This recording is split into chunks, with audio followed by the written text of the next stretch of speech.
नमस्कार दोस्तों, स्वागत है संबोधि एकेडमी करंट अफेयर सेशन पर।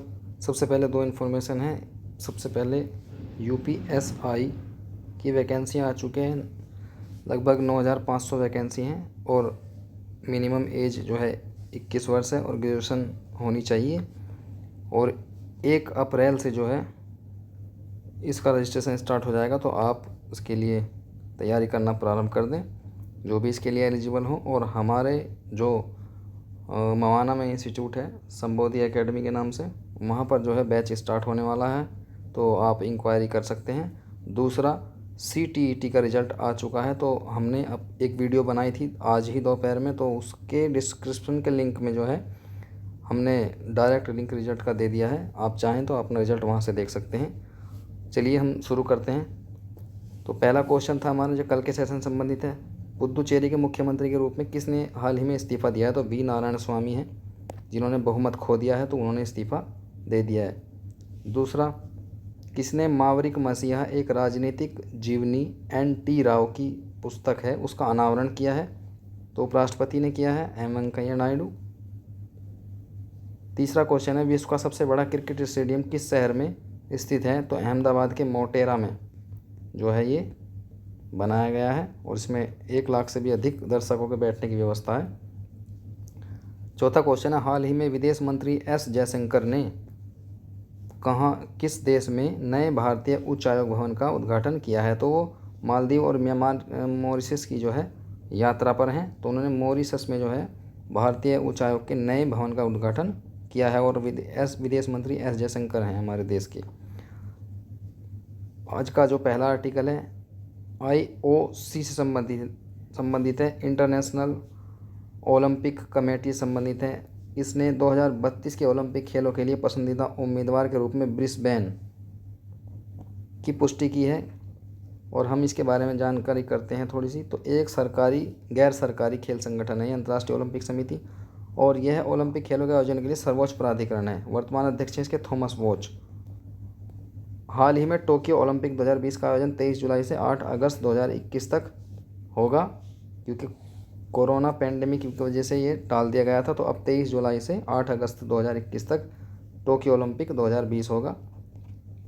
तो ओलंपिक 2020 कहाँ होगा? टोक्यो। 2024 का कहाँ होगा? Paris France. 2028 का कहाँ होगा? Los Angeles USA। तो ये आप स्क्रीनशॉट भी ले सकते हैं और इसको याद रख सकते हैं, नोट डाउन कर सकते हैं। ये क्वेश्चन कहीं भी आ जाते हैं कि ओलंपिक खेल 2020 टोक्यो जापान, ओलंपिक खेल 2024 पेरिस फ्रांस, ओलंपिक खेल 2028 लॉस एंजलिस संयुक्त राज्य अमेरिका, और ओलंपिक खेल 2032 ब्रिस्बेन में पुष्टि की गई है। नेक्स्ट आर्टिकल है, खेलो इंडिया विंटर गेम्स जो कि 26 फरवरी से 2 मार्च तक आयोजित हो रहा है। कहाँ? गुलमर्ग जम्मू कश्मीर में शुरू हो रहा है। और ये पहली बार जो हुआ था लेह और जम्मू कश्मीर में हुआ था, इस बार गुलमर्ग जम्मू कश्मीर में हो रहा है। और पिछली बार इसके जो विजेता थे वो लेह कश्मीर ही था। और यह राष्ट्रीय स्तर का बहु खेल आयोजन है। 2020 में लेह और गुलमर्ग में पहले खेलो इंडिया विंटर गेम्स आयोजित किए गए थे, और जम्मू कश्मीर पहले खेलो इंडिया विंटर गेम्स के रूप में विजेता के रूप में उभरा था। तो खेलो इंडिया विंटर गेम्स कहाँ आयोजित किए जा रहे हैं? गुलमर्ग जम्मू कश्मीर। नेक्स्ट आर्टिकल हिमाचल प्रदेश के मुख्यमंत्री की एक व्यवस्था से है। उन्होंने वहाँ पर परिवहन व्यवस्था नामक एक प्रणाली स्टार्ट की है। हिमाचल प्रदेश के मुख्यमंत्री हैं जयराम ठाकुर, जिन्होंने परिवहन व्यवस्था प्रारंभ की है। यह ड्राइविंग लाइसेंस, पंजीकरण प्रमाण पत्र, परमिट आदि के संबंध में लोगों को सुविधा प्रदान करेगा। और हिमाचल प्रदेश की बात करें, उत्तर भारत का एक राज्य है जो जम्मू कश्मीर, लद्दाख, हरियाणा, पंजाब, उत्तराखंड, उत्तर प्रदेश और तिब्बत के साथ सीमा अपनी साझा करता है। और यहीं से जो है यह पश्चिम हिमालय में स्थित है। हिमालय के पश्चिमी भाग में स्थित है। इसके 12 ज़िले हैं जो 3 भागों में बटे हुए हैं, कांगड़ा, मंडी और शिमला। इनके 3 भाग हैं और इन प्रभाग में 12 ज़िले हैं। हिमाचल प्रदेश की 2 राजधानियाँ, ग्रीष्मकालीन की बात करें यानी गर्मियों की राजधानी शिमला है, और सर्दियों की जो राजधानी शीतकालीन है वो धर्मशाला को बनाया गया है। हिमाचल प्रदेश के राज्यपाल की बात करें, बंडारू दत्तात्रेय हैं, और 25 जनवरी 1971 को हिमाचल भारत का 18वां राज्य बना था। रियो पुरगिल हिमाचल प्रदेश की सबसे ऊंची चोटी है। कौन सी? रियो पुरगिल। 2006 में इसे भारत का दूसरा खुले में शौच से मुक्त राज्य घोषित किया गया था। हिमाचल प्रदेश में ग्रेट हिमालयन नेशनल पार्क स्थित है, जो कि यूनेस्को विश्व धरोहर स्थल है, यानी यूनेस्को की वर्ल्ड हेरिटेज साइट में शामिल है ग्रेट हिमालयन नेशनल पार्क। यहाँ की कुछ जनजातियाँ हैं जो पूछी जाती हैं: गुज्जर, गद्दी, कन्नौरा, भोट, स्वांगल्स। ये कुछ हिमाचल प्रदेश की जनजातियाँ हैं जो इम्पोर्टेंट हैं: गुज्जर, गद्दी, कन्नौरा, भोट, स्वांगल्स। तो इनको आप ध्यान रखें। और नेक्स्ट आर्टिकल है, मलयालम कवि विष्णु नारायण नंबूदरी का निधन हो गया है 81 वर्ष की आयु में, और इनका जन्म हुआ था 2 जून 1939 को तिरुवल्ला में हुआ था। उनके कुछ कामों में प्रणय गीतांगल, भारत एनम विक्रम, उज्जनीले रप्पा कलुकल और अरण्यकम परिक्रमम अपराजिता आदि शामिल हैं। इनके कुछ ये लिखे हुए हैं। और उन्होंने विभिन्न पुरस्कार जैसे ओडा कुझल पुरस्कार, वल्लथोल पुरस्कार, 1979 केरल साहित्य अकेडमी पुरस्कार आदि जो है जीते हुए हैं। तो इनका निधन हो चुका है, ये आप ध्यान रखेंगे। ये कुछ क्वेश्चन है जिनका आंसर आपको देना है।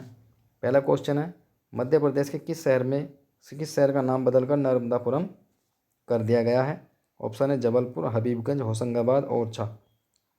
ये पहला क्वेश्चन है। नेक्स्ट क्वेश्चन है, फरवरी 2021 में अनुसूचित जाति यानी SC आयोग राष्ट्रीय आयोग के अध्यक्ष के रूप में किसे नियुक्त किया गया? विजय सांपला, अरुण हरदल, सूरजभान, राम शंकर कठेरिया। ये अब से पहले जिसे नियुक्त किया गया उससे पहले राम शंकर कठेरिया थे। तो आप देख लीजिए कौन था।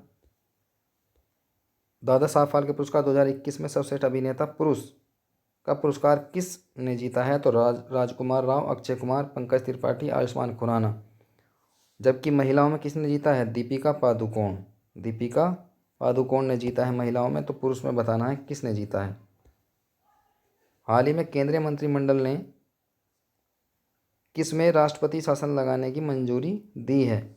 तो मणिपुर, गोवा, पुदुचेरी, नागालैंड। तो आप बताइए किसने, कौन सा जो स्टेट है जिसमें राष्ट्रपति शासन लगाने की मंजूरी दी गई है केंद्रीय मंत्रिमंडल के द्वारा। तो आपको सेशन पसंद आया हो तो इसे लाइक ज़रूर कर दें और शेयर करें दोस्तों में, सब्सक्राइब कर लें चैनल को और बेल आइकन को दबा लें ताकि आपको सभी नोटिफिकेशन समय अनुसार मिलते रहें। और हमारे सेशन से जुड़ने के लिए बहुत बहुत धन्यवाद। Thank you very much.